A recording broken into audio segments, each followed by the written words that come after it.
Anwyl Sean Corn. Nes I sgrifennu at Rodri Morgan llynedd, ond nath e beth ateb yn llythyr I. Gweithio neu ffôn ar goll yn y post hefyd. Dwi'n gwybod fod ti'n ddyn prysur, ond yr hyn dwi eisiau nadolig yw, wel, deddiaeth newydd. Un sy'n gwneud y Gymraeg yn iaith swyddogol yn fy ngwlad fy hun. Dwi'n meddwl bod Rodri yn fy anwybyddu neu rhywbeth. Felly dyna pam dwi'n sgrifennu ato ti. Ie, wel, falle neu weld ti'r bwys y pilar yn yr eira ar ôl bod yn siopa.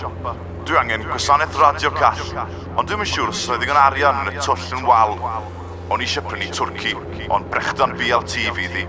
Glywes I ar y radio ta weleni fydd y geiaf oeraf mewn degawd. Sdim sgidiau dy fi, a nath chef Cwan roi parag Dunlops gwyn I fi eleni.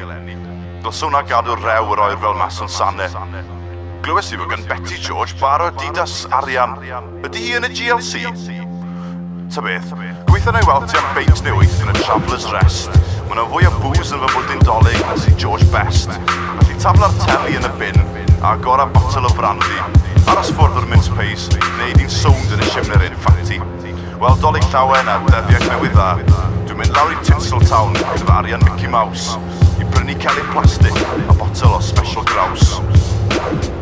Gweithio gai am beth yn gofyn, achos dwi wedi bod yn fachgen da. Hwyl, MC Sleifa, mas yma.